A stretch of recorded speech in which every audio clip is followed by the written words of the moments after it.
Yes.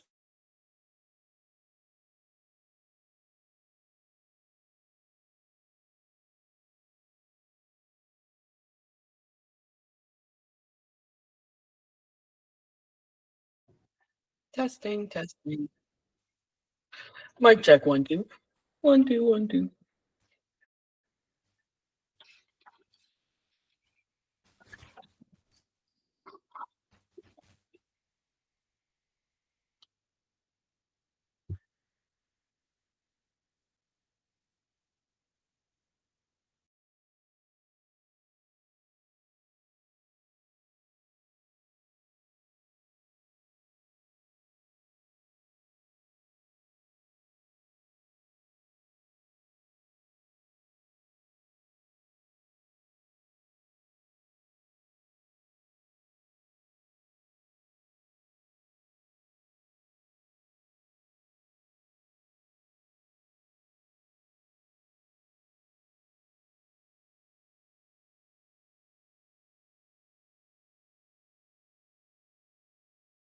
Hindi, wala po yung live sa YouTube on my end.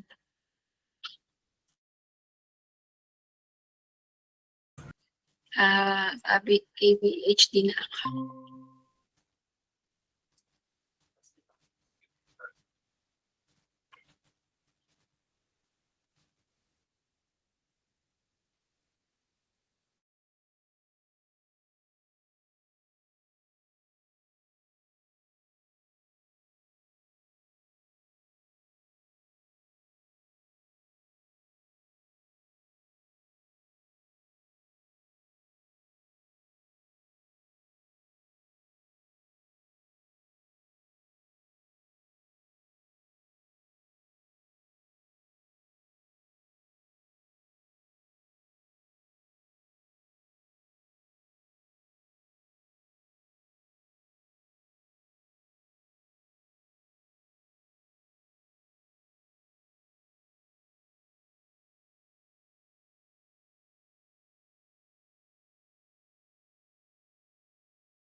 Good morning, y'all. I'm so excited to be here with all of you to talk about focus. Thank you to all those who are joining us on LinkedIn, on Facebook, on YouTube. We appreciate you. We definitely see you. And if you weren't able to grab us live, no worries. We will have a recording for you. Sometimes it just doesn't work out. We can't be everywhere we want to be when we want to be there, and that's totally fine. Let's just jump right in, shall we?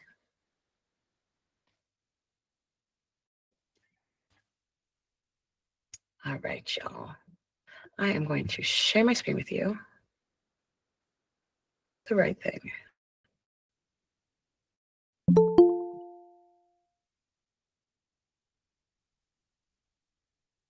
Okay, am I sharing something the right thing, or am I sharing something embarrassing?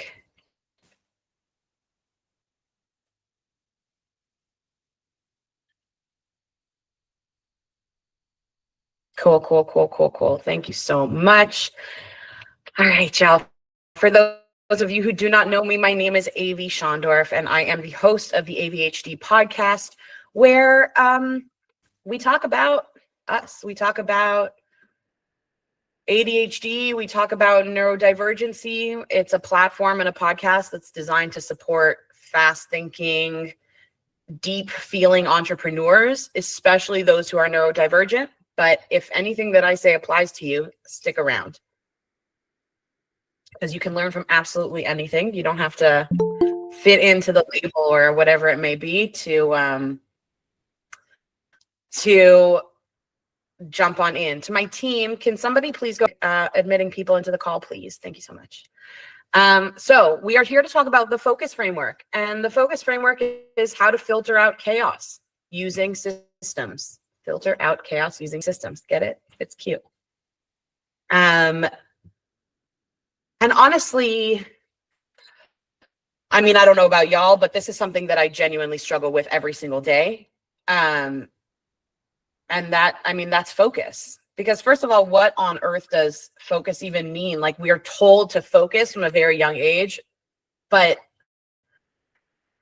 I don't know if it was different for you, but I don't think I was ever taught how to focus. Nobody ever sat me down and taught me what to do in order to get my brain to focus. They just told me to focus and expected me to know what that was.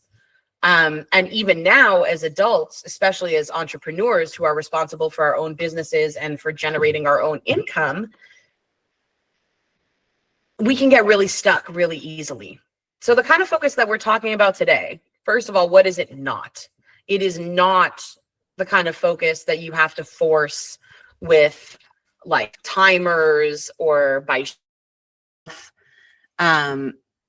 it's the kind of focus that flows naturally. And this has really been the culmination of my journey this year. I'm going to share a little bit something personal with y'all. I joined several coaching programs over the past year, all designed to tackle a specific area of my business and myself as a leader and an entrepreneur where I felt like I was lacking. And in one of those groups, which is the Thriving Female Entrepreneur, Neurodivergent Entrepreneur Group, led by an incredible coach named Allison, and we're happy to link her and plug her. Allison Krug, sorry, Krug. I told her when I started that my goal was to move from inaction into action.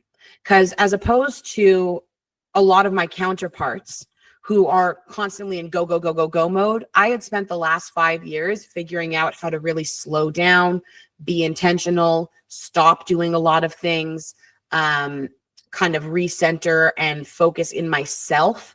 But that meant that I lost some of my capacity to like get shit done, right? Like I didn't practice that muscle enough and it got weak. So I needed help and I needed coaches and I needed support. And that's what I sought out. The focus help of my incredible team. So by the end of this webinar, the goals are that you should actually take the noise in your head, which neurodivergent or not, our heads are noisy. It's noisy up there. for you to be able, sorry, I interrupted myself in the middle of a sentence. By the end of this webinar, you should be able to take the noise that's in your head and organize it into a simple structure that, that you can trust to get you started. So let's go and jump straight in to our biggest myth, which is that you are lazy. My friends, please drop me a little bit of love in the comments if anybody has ever told you in your life that you are lazy, or that you just need to get it together, or that you just do it, or any of that stuff. Y'all have heard any of that over the course of your lives, please drop me some love so that I know I'm not all alone. Excuse me. But struggling to focus does not mean that you're lazy. Struggling to focus means that you're struggling. Then you struggle to sort through the amount of information that's happening in your brain, right? Sorry, y'all. Little noises distract me. I apologize for my ADHD. It doesn't mean that your brain is moving too slow. It doesn't mean that you're lazy, right? When you're struggling to get things done, or when you're struggling to focus. Hey, Shirtless Kai, what's up? You thought I wasn't going to call that out? That's crazy. You right now have like 1,000 ideas going on in your brain. You have like, I don't know, best case scenario, 10 browser tabs open. Just for this webinar alone, I closed all of my tabs so that I wouldn't have too many open, and I still have 10 tabs open, which is out of control crazy. You probably have minimally 3 unfinished projects, like just a bunch of things that you're bouncing between, like from idea to idea. So you bounce from task to task because nothing feels anchored, right? Like, why does it matter what I'm working on right now? If I'm working on so many things, I can just do a little bit of this and a little bit of that and kind of flow from one thing to the next. But that kind of flow without intention will lead you feeling lost and annoyed, and probably you end up beating yourself up for being lazy and not following through, and just not doing enough. So what we're told starting grade school, but I think always, is to just focus. But nobody tells us how to filter out what matters. How do I know what to focus on? How do I know when to focus on that? How do I know how to decide? How do I know how much to work and how much to rest? How do I make sure that I consistently show up? And on days when I don't feel like showing up, or on days when it feels difficult, how do I do it anyways?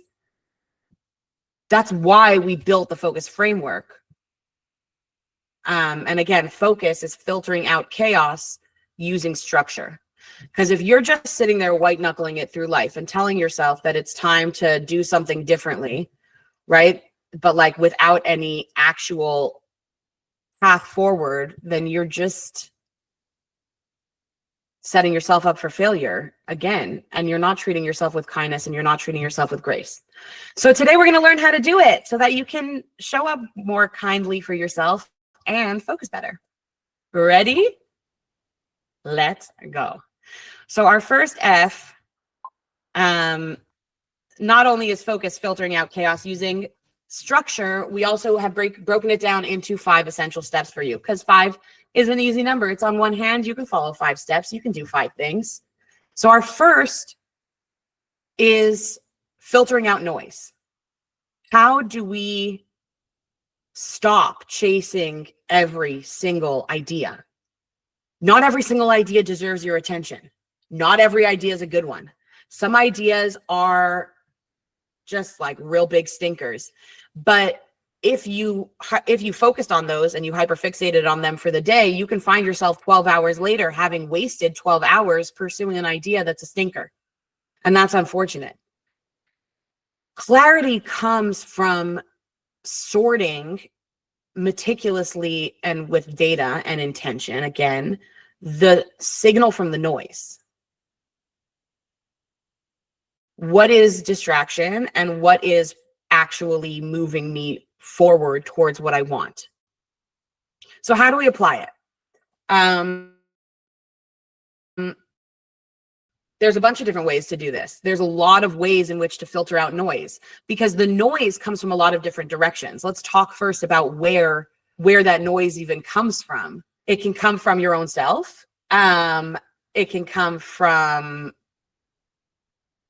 external voices, whether they're positive voices or negative voices. You know, some people are on our side, some people are haters.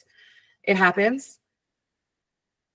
But even internally in yourself, not every idea deserves your attention, and not all noise is created equal.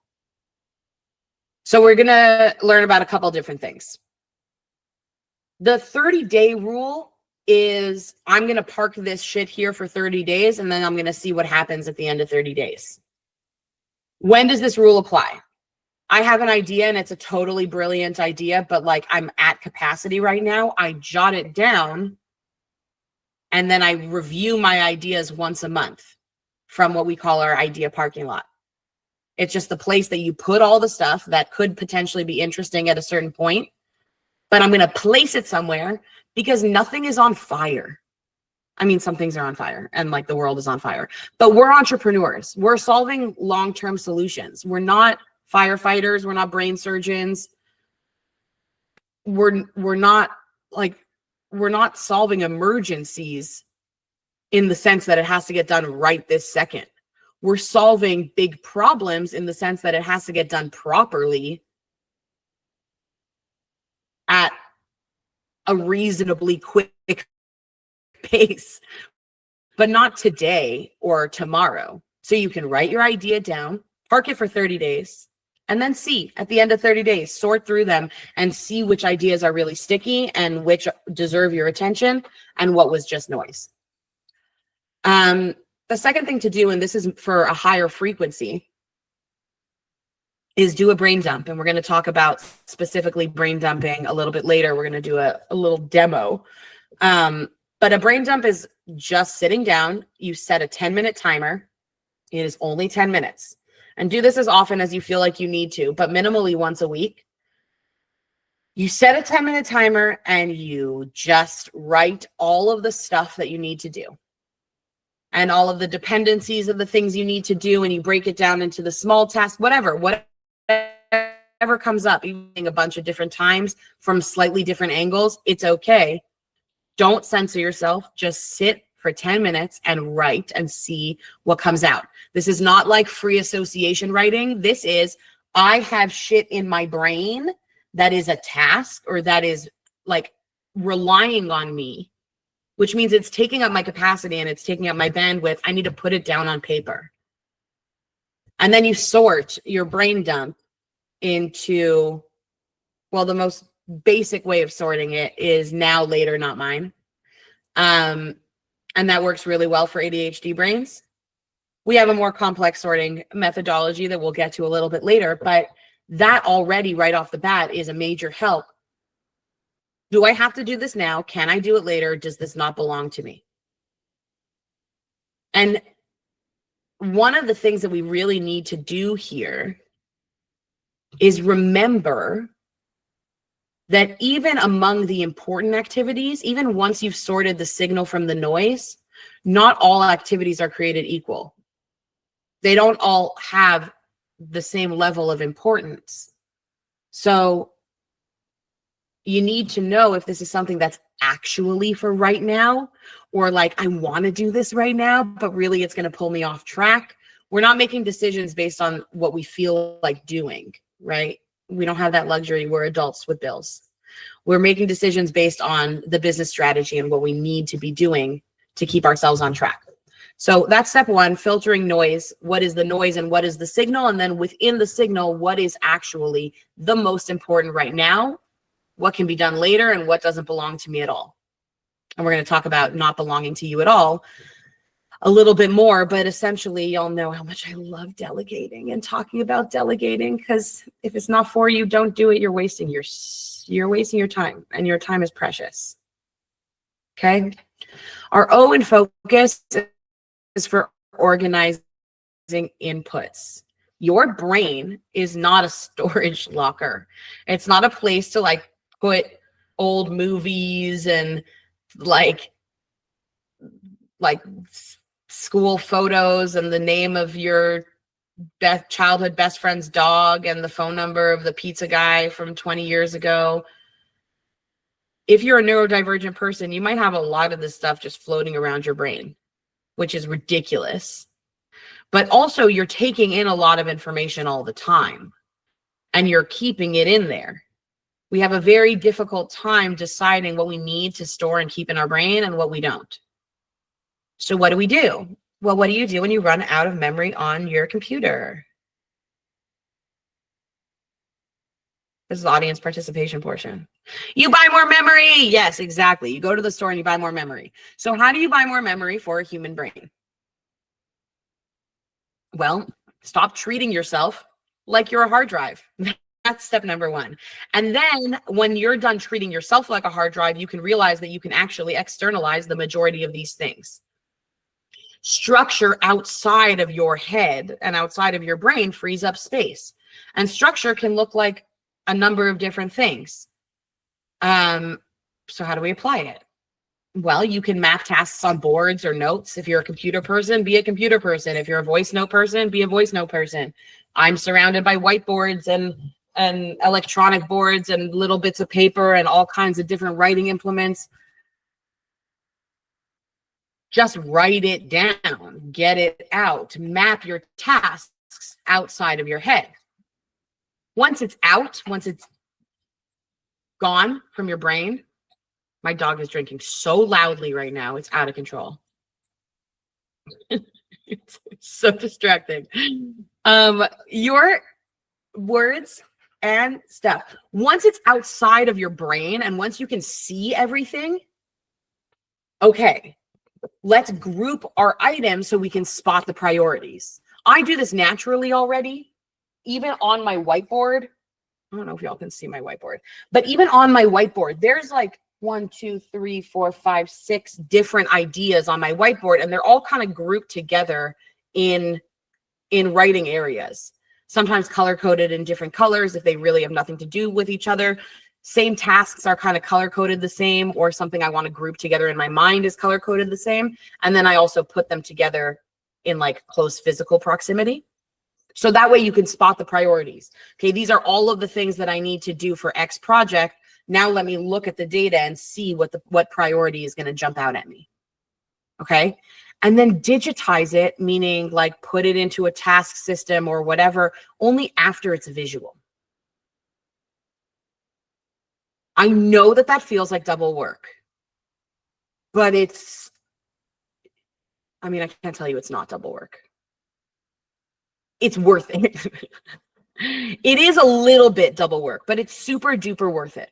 So the way that that works in our organization is I have an idea. I see what it's going to look like in my mind. I know how we're going to get from here to there. But in order for us to get from here to there, there's like 1,001 things that we need to do. And they all need to be broken down into its individual tasks. So what I do is when I have a very big picture idea, I take the big picture idea, I write who it's for, what like how long it's going to take us to do. I build the whole thing out from an ideation perspective. And then I hand it over to operations.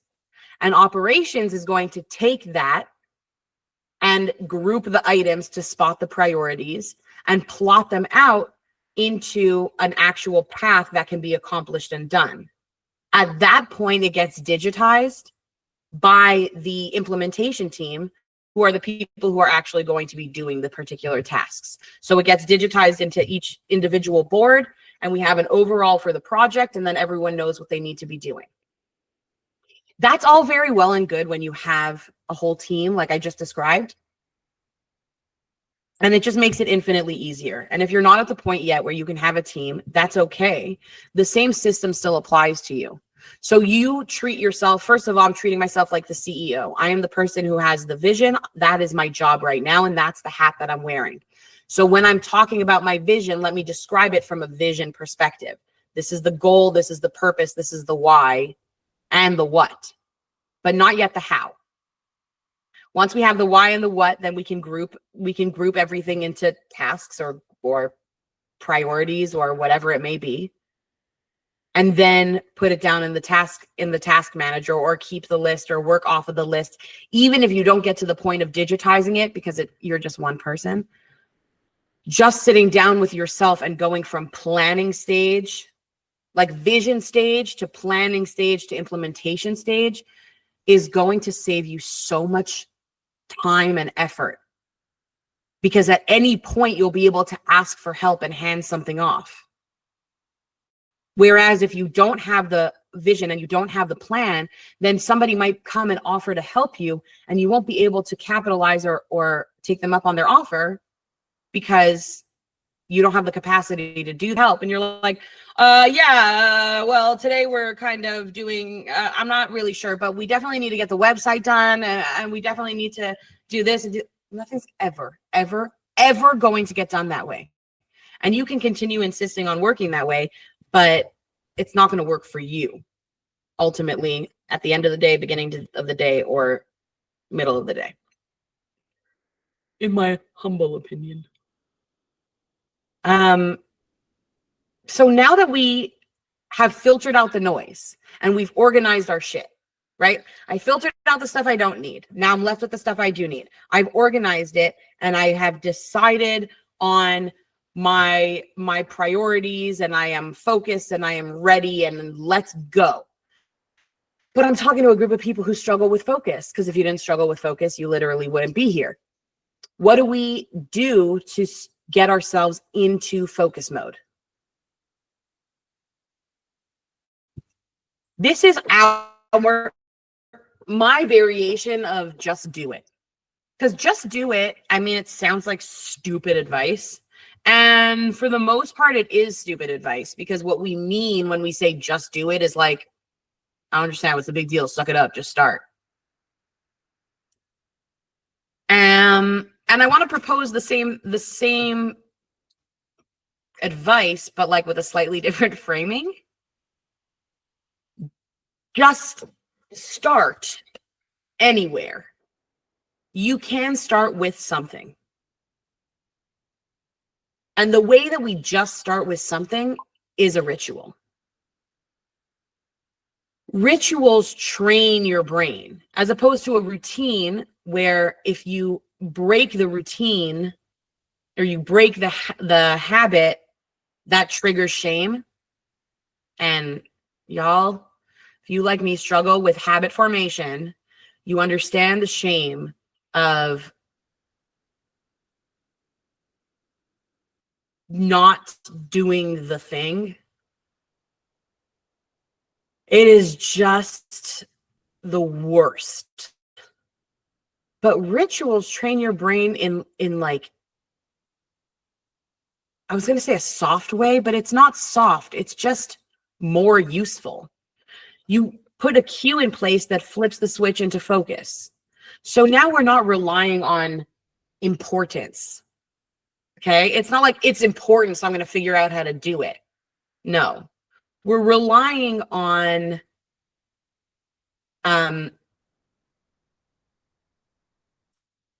like conditioning, classical conditioning. We're bringing it back Pavlov style. And we're just both Pavlov and Pavlov's dog. You can cue your own self to do whatever you want to do. So how do we apply this in our own life? Just pick something. Pick literally anything that works for you. A scent. So before we started the webinar, I lit a candle because it seemed like a good idea when I was preparing my notes. So I put a candle here, and then I put matches next to it. And then when I was sitting here thinking, okay, I'm ready to start, like, what do? I picked up the matches and I lit the candle. I don't know that I did that intentionally, but then the candle was lit, and now it's such a nice little cozy workspace. And I can hear, and I have my candle, and I have my coffee, and I have all my stuff, and it's all good. Before I started the webinar, I was freaking out a little bit. What did I do? You all know. What do you do when you're freaking out before a thing?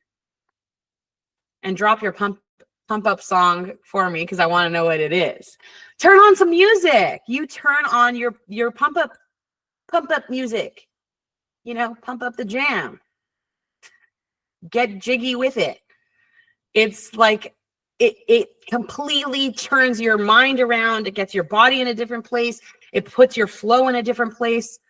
Once you turn on the music, you're probably going to start moving your body a little bit. Once you're moving your body, you're in great shape.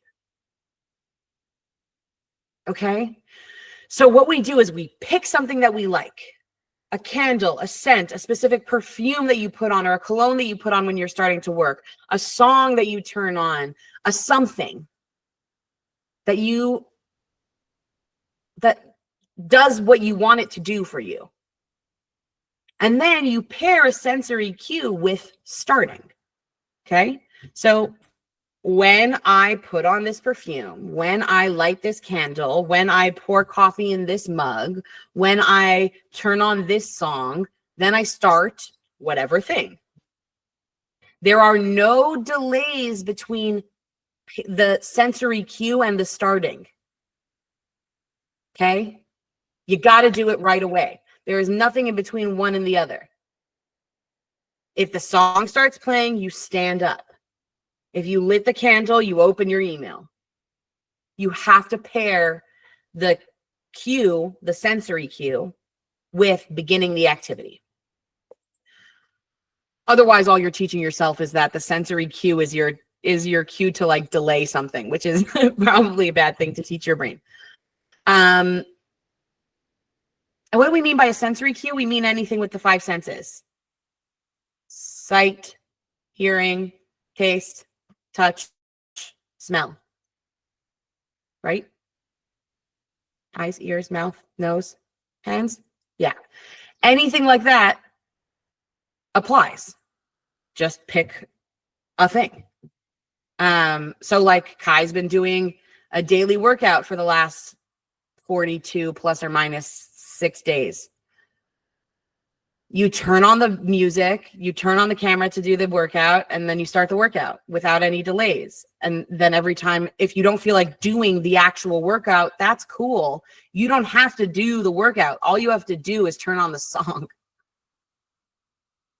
Okay? And then protect the habit even when it doesn't stick. So sometimes it's not going to work. It's okay. It's fine. You're not going to be batting 100. It's okay. First of all, slipping does not mean failing forever. It means slipping today. So chill the fuck out. Secondly, it's a ritual. So you can just pick it back up. Even if it didn't stick, you can find another way. You can try another way. You can try the same way, but pick it back up and protect the habit, even if it's not 100% sticky all the time. Do not let the negativity bias rule your life, which says that we remember negative things more easily than we remember positive things. And we have trained ourselves to be like that. So if you don't want to be like that, don't be like that. Stop it. Protect the habit even when it doesn't stick. You can do this. And these rituals can be soft and lovely and wonderful for you and your life and your work style and your everything. Because, listen, whether you work for yourself or not, right? Even if you work a 9 to 5 or any other type of job,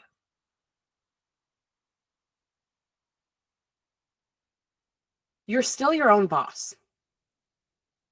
Okay? Because you're an autonomous human being. And I'm going off topic just a teeny little bit, but you're going to have to follow me because that's what you signed up for.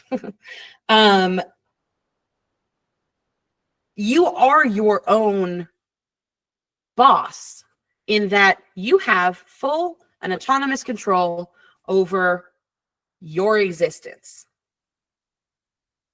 The workspace is the structure.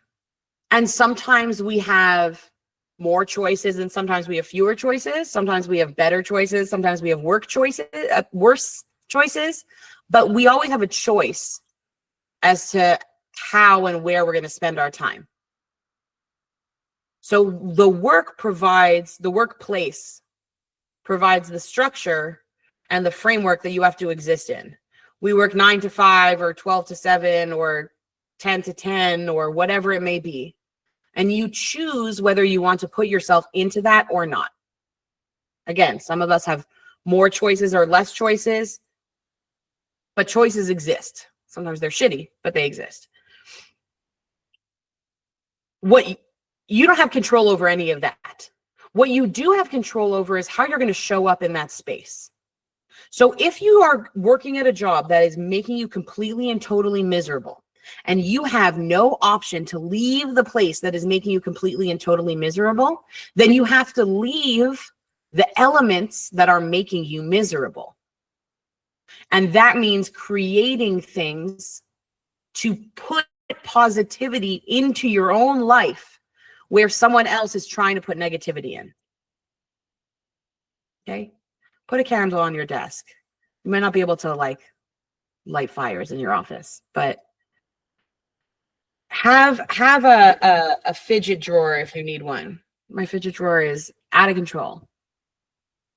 Put things in place for yourself to make your environment work better for you, even if and when the people around you are not making that same effort. Because I hate to be the reminder, but nobody cares about your feelings. And nobody gives a crap about your needs. I'm sorry to be the one to say that, because it's a little bit harsh, but it's also a lot true. The only person who cares about you is you. And that's important, not so that we feel alone and like no one gives a shit about us, but so that we can take full responsibility for everything that is happening to me. I don't like this. What can I do to make it better so I can like it more? And please don't misunderstand me to think that I am like picking at you for not having done this up until this point. This requires a massive mental switch of who is really in charge here. And by taking control of something as simple as a ritual, you are putting yourself back in charge. Okay, tangent over.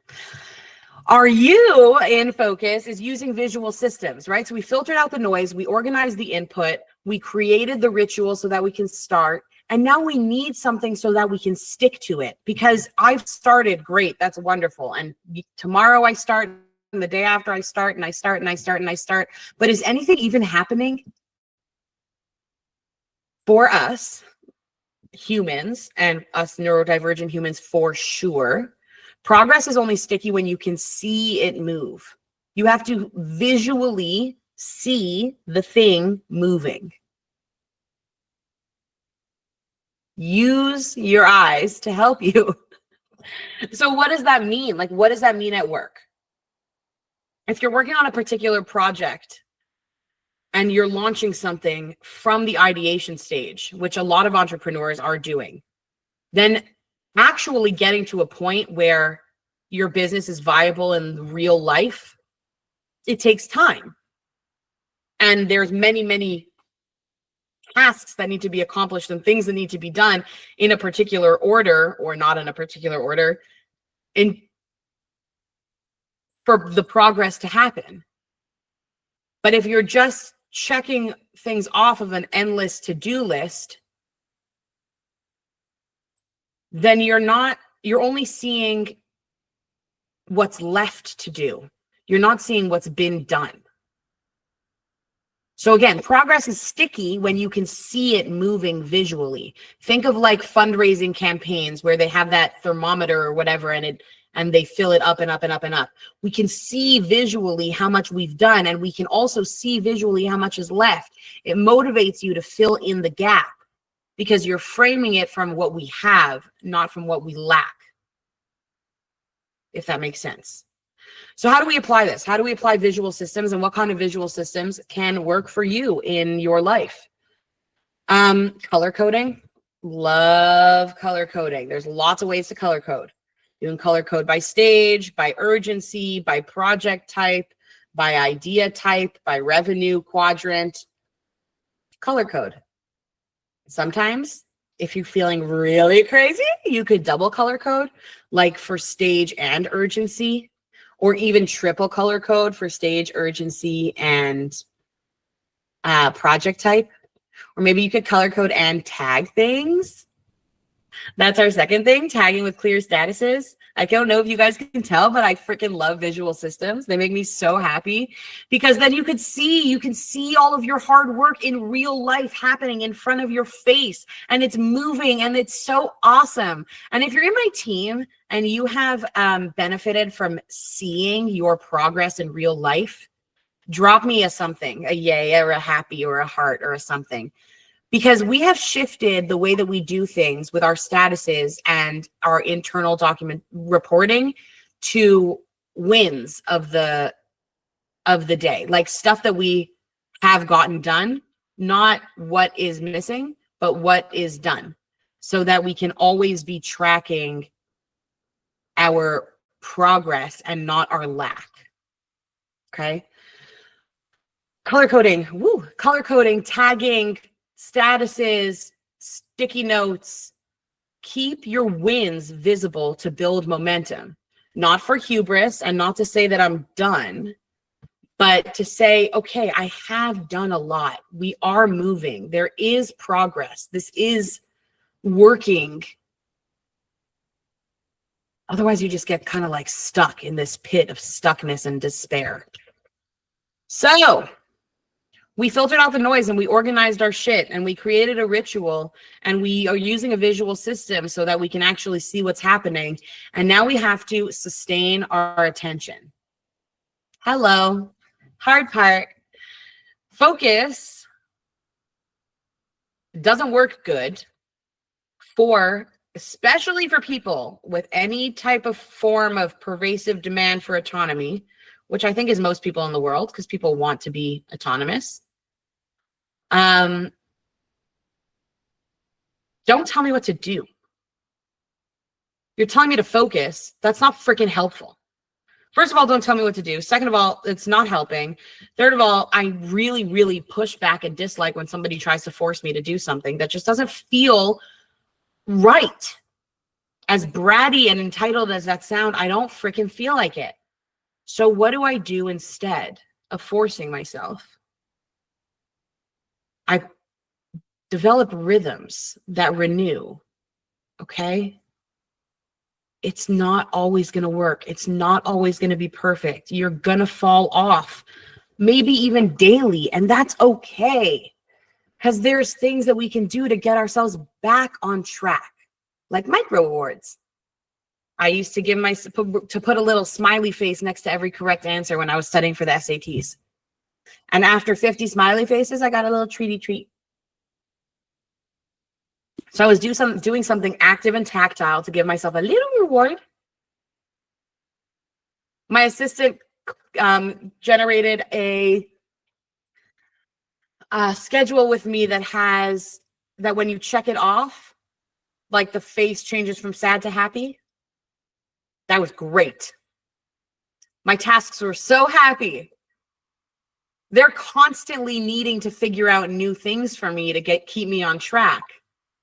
But if all of them work sometimes, then we're in pretty good shape. Body doubling with a partner is a fantastic way to sustain attention. Body doubling is literally just doing a thing with another person near you, because they're not there to tell you what to do, but their existence, their presence keeps you accountable, especially if they're working on a similar task. And then dopamine stack with music or motion. I'm going to do the boring thing with a fun song, or I'm going to do it standing, or I'm going to whatever. Give yourself a little bit of additional, like a dopamine sandwich on top of the dopamine hit of accomplishing the task, which tends to be very small for us ADHDers. Give yourself a little extra. You need a little extra help, and that's okay. When it falls, not if, when, it is okay. Just play the song again. Nothing like monumental has happened. We're fine. Okay? Okay. I'm good. So let's go. If you registered for this webinar, then you have our brain dump. We're going to talk a little bit more about what brain dumping means. Okay? So there are 3 steps to the brain dump. Dump, sort, pick. That's it. And it sounds simple because it's not. The first step is like we spoke about before, dumping everything. So again, you set a 10-minute timer. We're going to try now for 1 minute. I'm watching my time. You're going to take a minute and write down everything that is at the top of your mind right now.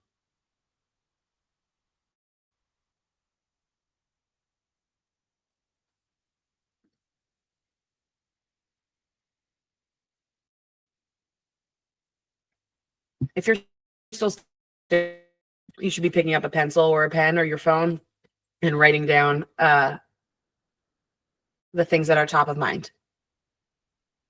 It's all right. You only got 30 more seconds.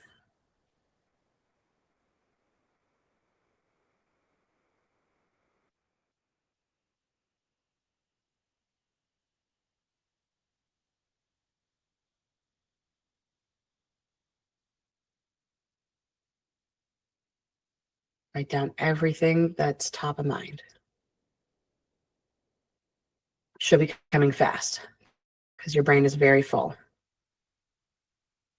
Okay. If you actually took that minute to write some things down, you probably have between 2 and 5 things on your list.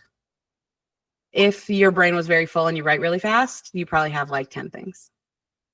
If you took the 10 minutes, you'll see that there's a lot of stuff that comes out at the beginning. Maybe there's a little dip in the middle and it picks back up at the end.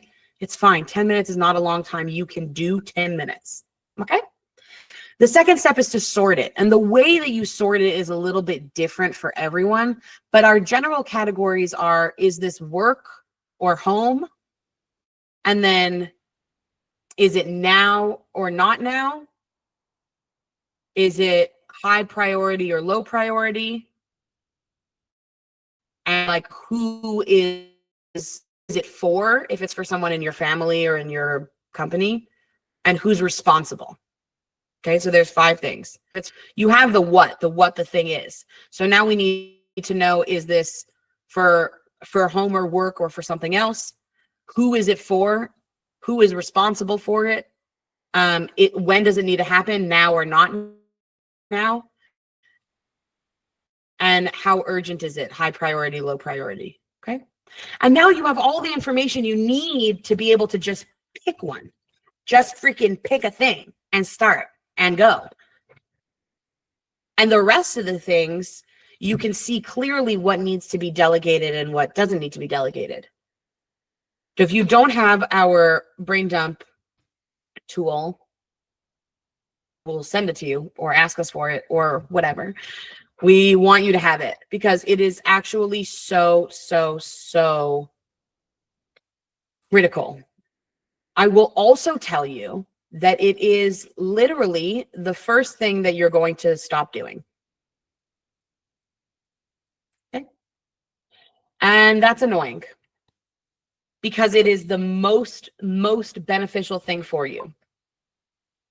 So when you find yourself not brain dumping, I want you to assume that it's because you're a scaredy cat. Okay? If I'm not brain dumping, it's because I'm scared of something. And the next thing that I want you to tell yourself is, I'm an adult now. There's nothing on this list that's going to come up that I can't take care of. Not a damn thing. And even if you choose to ignore every single item on your list, just having that list and taking the time to brain dump and put it out of your head is going to improve your brain function. You'll have something to refer to if you need to. It's so beneficial. And there is absolutely no pressure involved in creating your own brain dump. No one has to see it. You don't have to tell anybody. There can be stuff on there that never ends up happening. There's no one here to hold you accountable for any of that shit except for yourself. And if you want to do the things that you say that you want to do, it requires effort. So why not start with the smallest bit of effort? Just 10 minutes dedicated to yourself once a week. Try it. I dare you. See what happens. Prove me wrong. I love being proved wrong. It's very rare. Okay, guys, I want you to meet Jordan. Jordan is a fake human who is our example person. But I'm going to talk to you guys about Jordan a little bit. Because Jordan is a super high functioning CEO.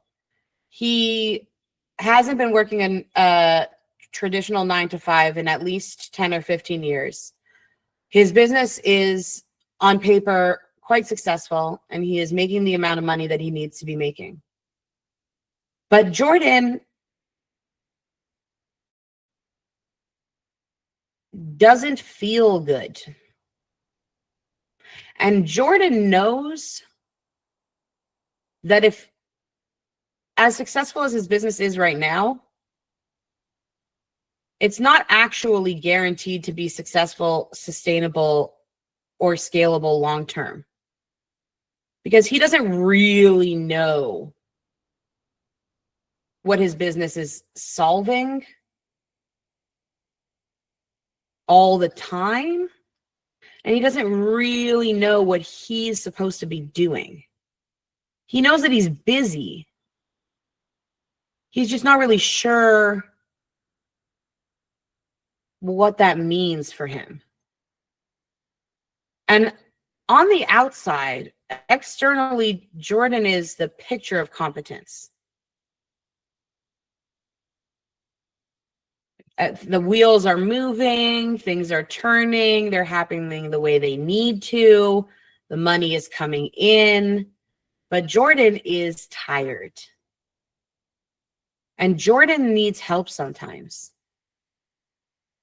And Jordan can't ask for the help that he needs, because when he asks for help, he gets painted as weak. And he gets painted as less than. And his colleagues make fun of him, even if it's in a joking way, like there's still some truth to it. And maybe he'll be passed over for an opportunity or for something because he asked for help. And so he's spinning in circles by himself inside his own mind without any leeway or ability or capacity or venue in which to ask for help. So now Jordan has to rely on himself yet again. But he didn't know any of this stuff, this focus stuff about filtering out the noise and organizing your inputs and creating rituals and using visual systems and sticking to and sustaining your attention. Sometimes all it takes is for somebody to hold your hand. I'm genuinely getting a little emotional. Excuse me. Sometimes all it takes is for somebody to hold your hand and build something with you. I want to do this. I want the focus. I want to be better. I want to get what I want to get. I just don't know how. And I need a little bit of help. So if you're Jordan, and I mean, I'm Jordan. Everyone I know is Jordan. Everybody's Jordan in 2025. If you're Jordan and you just need a little bit of freaking help, and you're ready to clear some of the chaos, we have some tools for you. for free, of course. Please grab them, scan the QR code. We have our focus kit from Allisto, which is focusing more on the implementation piece and actually moving forward. We have the Unclutter Your Mind Brain Dump tool, which is about just clearing the space, like we've spoken about, clearing the space to be able to filter through. And then we have the visual workflow kit from our sister company, VAS, which will help you really put the plan into action, right? We talked about treating yourself as the CEO, the visionary, and then the operations, and then the implementation. So for our CEOs, that's Unclutter Your Mind. For our operations, when you need to put on your operations hat, that's when you move over to focus. And when you need to put on your implementation hat, that's what the visual workflow kit is for. Questions, y'all? What do we got? Let me know. You can drop questions in the comments anywhere. If you're on Google Meet with us, you can pop on or raise your hand, and I'm happy to answer anything.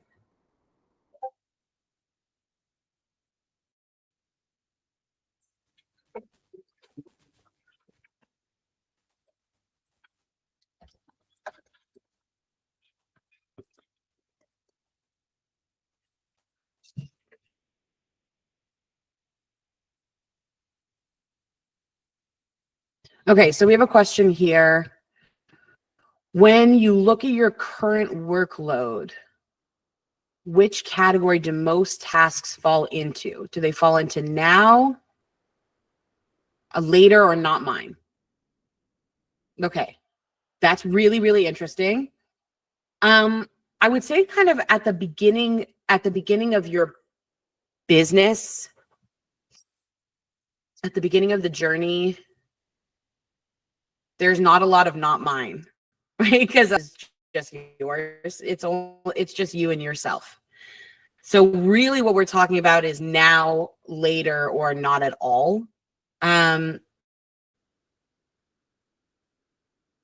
I would say that the majority of your tasks are actually later tasks, because there's tasks that need to be done right now, but also right now is such a small little bit of time. Like right now is only like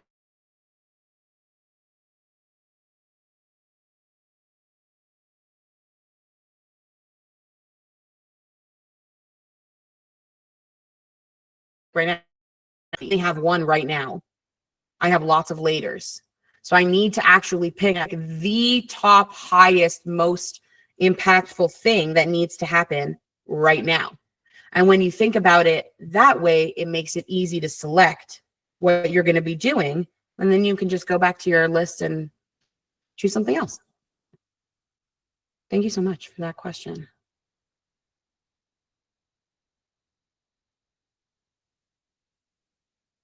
Anything else?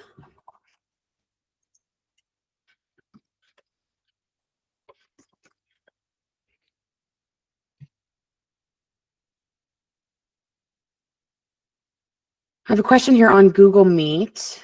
When your brain is racing with ideas, what's the hardest part for you? Getting started, staying focused, or actually finishing?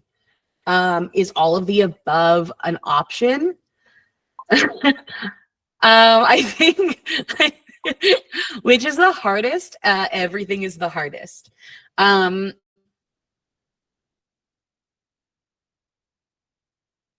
I think a better answer is kind of, it depends on the day, because getting started has its challenges, staying focused has its challenges, and actually finishing has its challenges.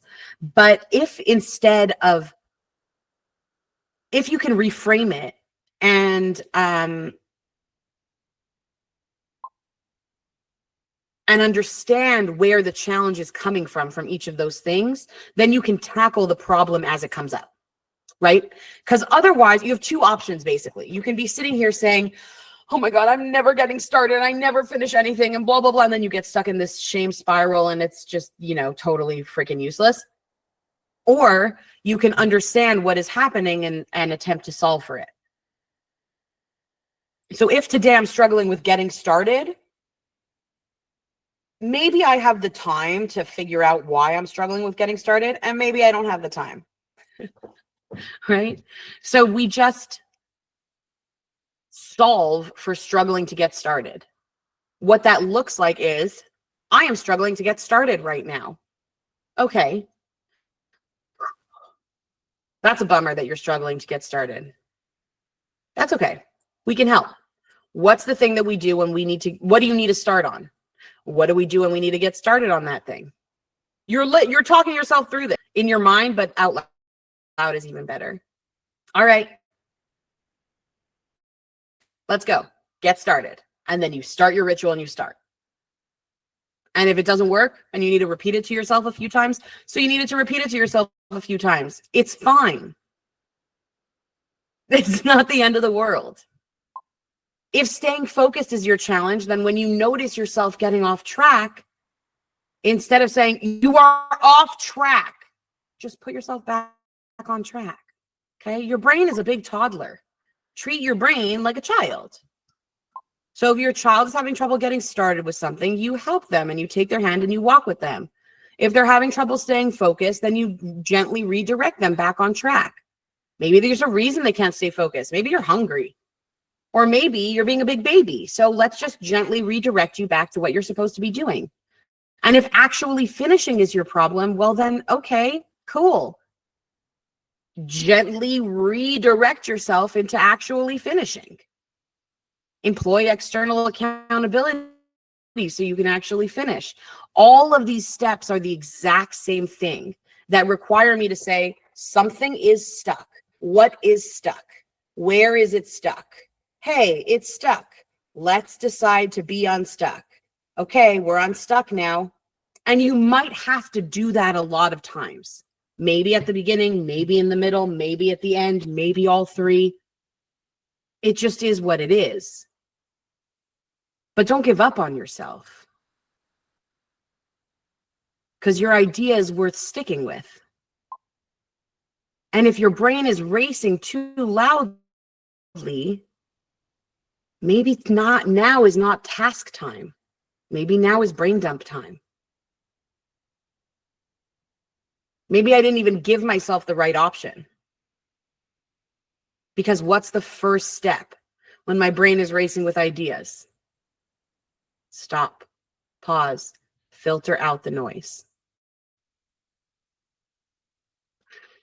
Guys, I have loved being with you here today. This has been so fun.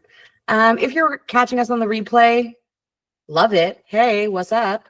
Let me know what your best takeaway was, what you can use help with in your everyday life or in your work life. I'm happy to build more tools and more things for y'all and what you need. And until next time, squirrels, take care.